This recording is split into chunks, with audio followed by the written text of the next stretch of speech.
Question है कि एक कस्बे की 3 वर्ष पहले और 2 वर्ष पहले की जनसंख्या का डिफरेंस हमें बताना है। यदि कस्बे की वर्तमान जनसंख्या 1,40,000 रुपये हो और वो 25% की दर से बढ़ रही हो। देखो, सबसे पहली चीज़ है, ऐसे क्वेश्चन एग्जाम में बहुत आ रहे हैं।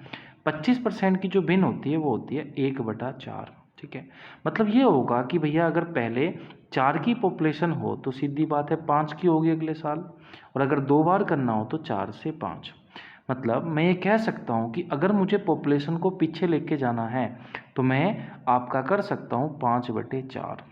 2 साल का करना है तो 2 साल का करना है तो भैया सीधी बात है, वर्तमान में अगर 1,40,000 है, ठीक है, 1,40,000 है, तो मुझे पता है कि ये 25 की वैल्यू, ये 2 साल हो गए। 2 साल पहले का निकाल लूँगा तो किसकी वैल्यू निकाल लूँगा? 16 की। ठीक है, जब मैं 16 की निकाल लूँगा तो भैया सीधी बात है मैं काट लूँगा इसको।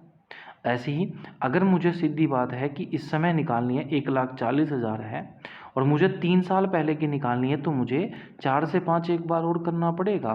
तो मुझे निकालनी पड़ेगी 125 की और फिर मैं निकाल लूँगा 64 की वैल्यू। ठीक है, अब देखो ये दोनों वैल्यू आएंगी, आप दोनों वैल्यू को माइनस कर दोगे, आपका डिफरेंस आ जाएगा। ठीक है, काट फाट के।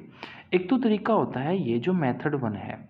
दूसरा तरीका क्या है? दूसरा तरीका देखो, मैं आपको समझा रहा हूँ, बहुत इजी तरीका है।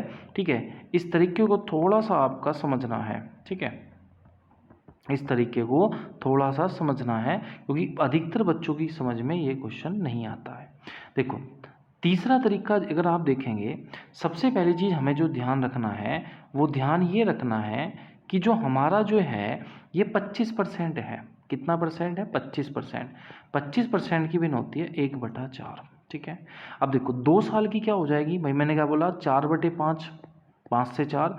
2 साल की हो जाएगी जी आपकी 16/25 और 3 साल की हो जाएगी जी आपकी 64/25, 125।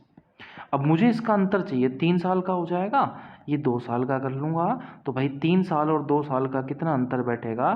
तो आप बोलोगे जी इसका अंतर आएगा 1/16, मतलब 16/125। आपको कुछ नहीं करना, इसका जो डिफरेंस है उसको 1,40,000 से आपको क्या कर देना है?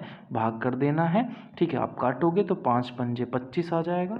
ठीक है, 5 तिया 15। ठीक है, कितना बच गया? 4, 5 अट्ठे 40, 38,000 आ गया। फिर काटोगे आप। ठीक है, आप, ठीक है, 25 से ही काट लो आप। 25 ही कम 25 कितना बचा जी आपका? 13, 130 हो गया। 25 चौक 25 पंजे 125। ठीक है, अब आपका 25 दूनी 50। ठीक है, इसकी गुणा आप कर दोगे तो सीधी बात है आंसर कितना आ जाएगा?